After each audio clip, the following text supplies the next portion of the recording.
So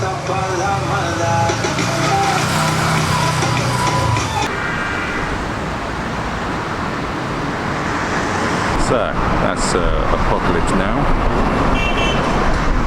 on the beach. I know what you're thinking. Oh, that's a bit inappropriate for a bar in Vietnam, isn't it? Well, yeah, it is a little bit. I mean, it's kind of like the cocktail that was being served at a bar in Phuket where I was seeing a girl working there. It's called Tsunami 2005. Pretty sure that's when the tsunami happened, 2005. Well, anyway, if you don't know, a lot of people died in Phuket during that tsunami. But they still got a cocktail called Tsunami 2005.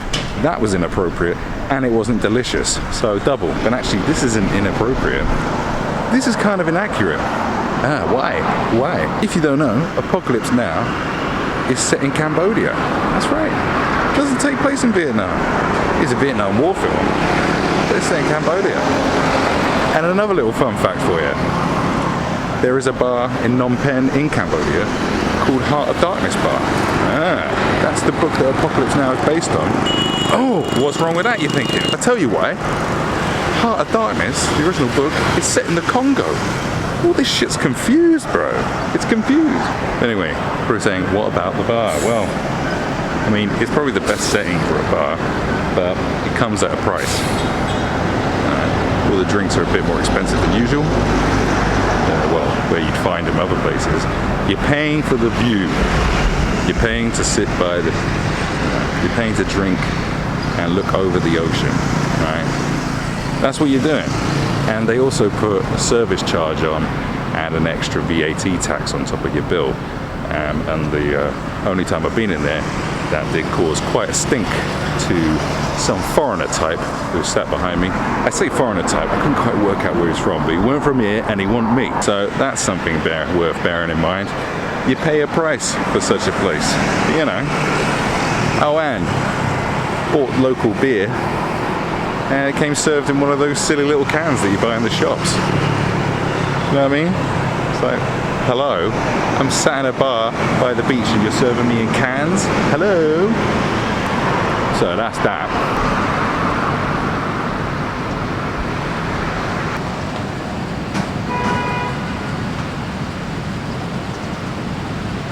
Don't know if he wants to give me a taxi ride or smash my back doors in. Anyway, this is a little beach bar that belongs to this garish hotel behind me.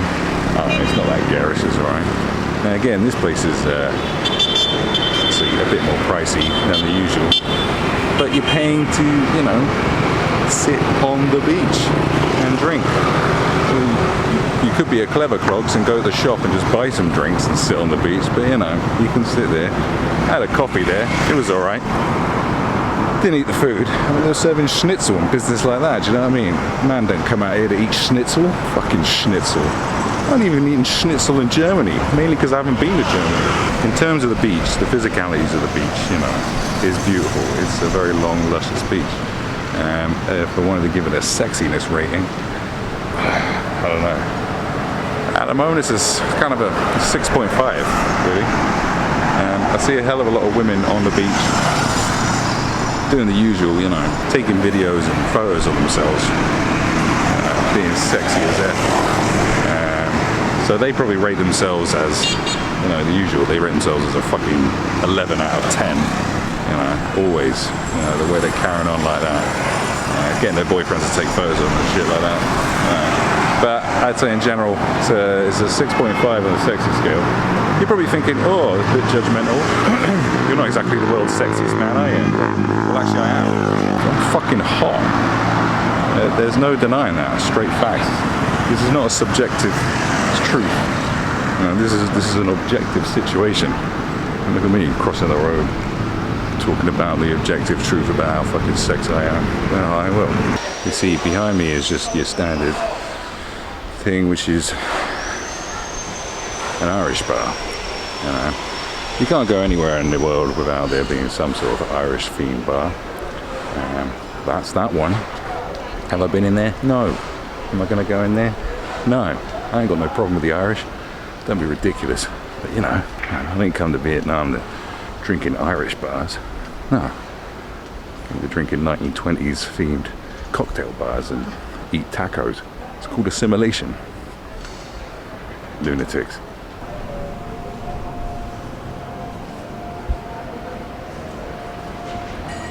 Now this place is alright. At night time this place looks mad cool. Love the lighting. And I ain't been in there. I have no idea what goes on in there. It just looks cool. Every time I walk past it, it's like been empty. But it looks nice. And sometimes just looking nice is all it's all I want. I am the kind of guy that will stare at the mantelpiece while stoking the fire. Even if that fire is lukewarm. It's fucking great. All the lanterns and stuff. This is the kind of thing that, those kind of tourists, the tourists, this kind of thing they like. Oh, look at the lanterns. God, look at all the ethnic lanterns and things. Oh my God. It's the kind of thing that won't disappoint that kind of tourist. They'll look at that and go, oh, that's marvellous. Look at the lanterns. That'll make him feel real happy. The kind of people that see him on Koh San Road in Bangkok eating scorpions. Idiots. No one eats scorpions. As a fact, my girlfriend's Thai. She eats rat and durian fruit. It's pretty gross. But even she ain't eating no scorpions. She knows that's the behaviour for idiots. So, some Japanese girls taking selfies. Nothing wrong with that. Yeah, this place looks cool as fuck as well. This place is cool as fuck. Alright. You can sit. Look.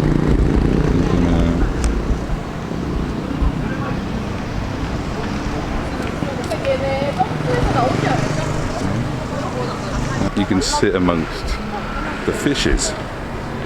Only problem with it is, one, it's overpriced.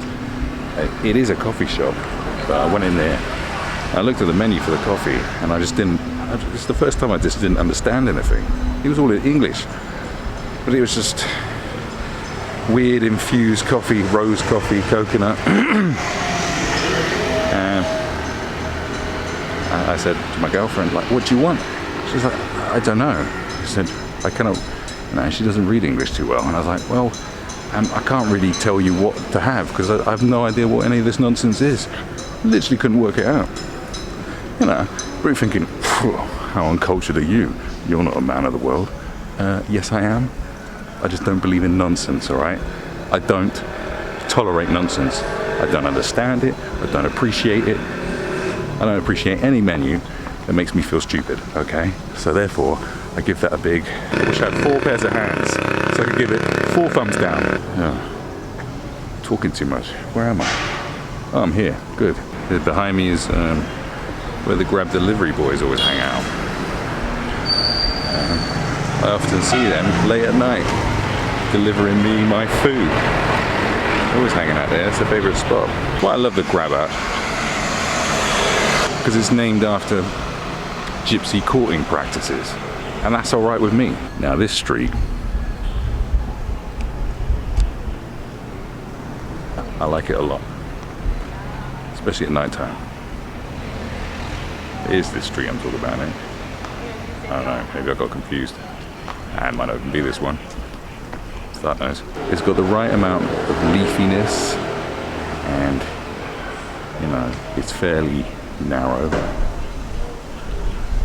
And at night time it's quite nice as well. I don't know, it's just got just the right kind of setting that I like. Can't explain why. There's just places I like that give me a vibe. Could be a derelict building, could be a graveyard. You know what I mean? It's a graveyard near where my mum lives that I just absolutely love. I love hanging out in that graveyard. I don't hang out in that graveyard often, but it's nice to sit in.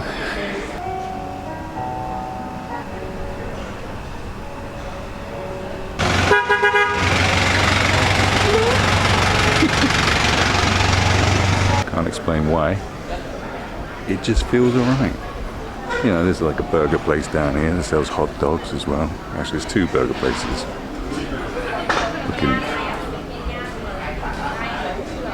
Burger Bros. Sort of like the Dobre Bros. the Dober Bros. But it's the Burger Bros. You know? There's a coffee place there. And what else is here? Some spas. And then you got this night market. It's not really a market. Someone did complain on Google reviews that it's not a market, saying, oh, it's technically not a market. Well, it is a market. It's a food market, yeah. It's the night market. That's what it's called. Sit in there and drink and eat food. Food's a little bit overpriced. Drinks are priced all right. It's a good place if you're into, how do I put it? Like talking to people.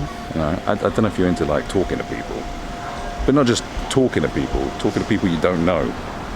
I know some people are into going places and conversing with what they call strangers and shit like that.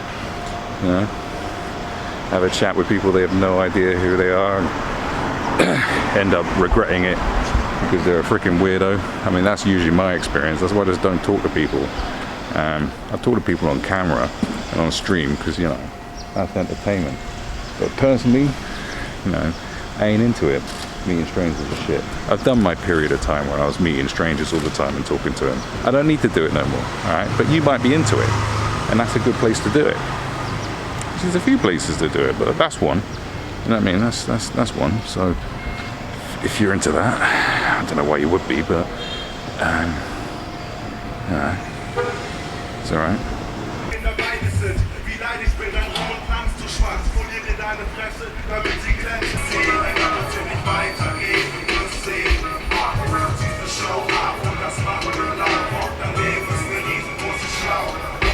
That there is Heaven Bar. My girlfriend really likes that place. They often have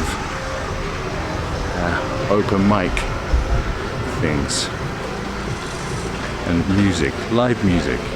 And my girlfriend really liked it, so we go there a lot. And it's cheap. That's why I like it. So you know, you're killing two birds with one stone there, my friend. See what I mean?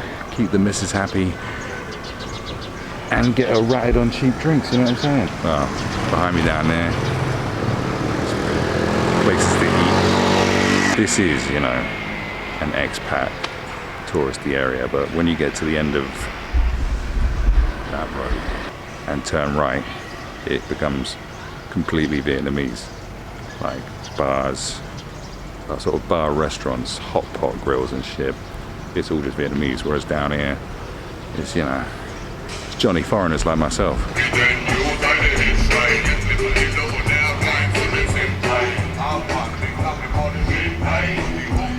Nah, we're not in some garrison in fucking Kingston. Although when someone first told me about Danang, just said the name, that's the kind of music that was playing in my head when they said the word Danang.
You might notice behind me, this is the Trip Rasta Bar.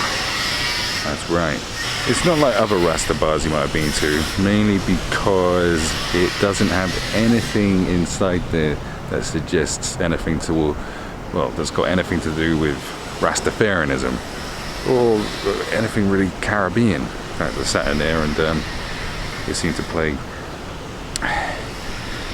I don't know, Vietnamese ballads, and it was full of surfers.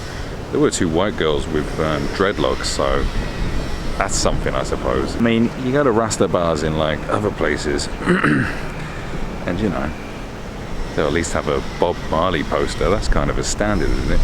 I mean, there was a lot of people smoking weed in there. That's a bit of a stereotype for Rastafarianism, isn't it? It's not all about smoking weed, mate, you know what I mean? The drinks are cheap. Get yourself a cheeky, cheap cocktail in there if you want. You know what I'm saying? Don't think they're serving the Negronis though, so I don't know, that's one thumbs down from me. It's definitely full of backpacker types. I think there's a little hostel next to it.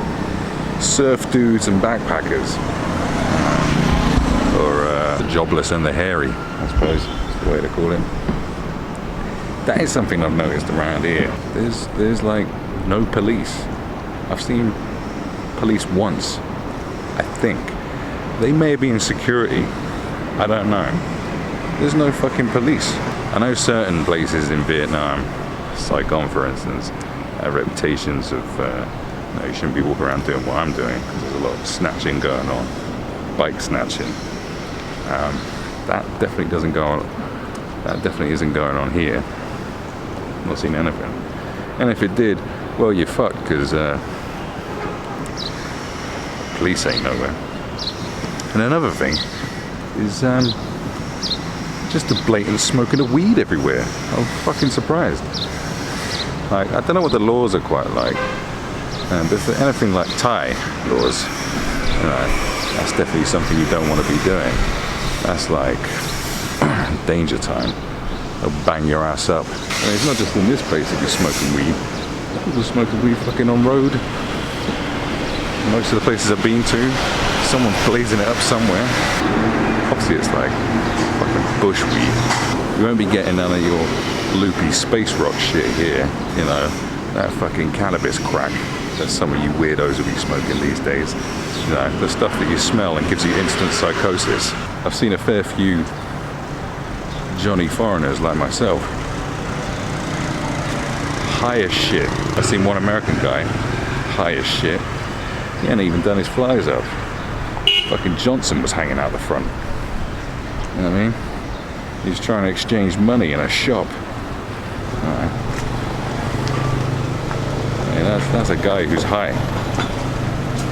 I don't recommend coming to developing countries being so high that your dick's falling out your trousers. That's not something I would ever recommend you do. Yeah, I was sat at the restaurant next to it with my girlfriend, who very eruditely said, where the fuck are all these farangs coming from? And I said to her, I don't know, they seem to be coming from Starfish Alley. A lot of hairy, greasy, harem pant wearing honker-tonks coming from this alley. Of course, there's a backpackers hostel down there. Mystery solved. Obviously, my girlfriend being Thai, from where she's from, she's not used to seeing such hairy, disgusting versions of humanity. You know,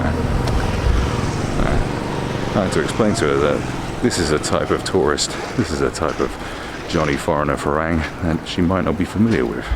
The old Yaya backpacker, the classic traveller of Asia. Well, they're here. There's hippies and surfer bros. They're all here.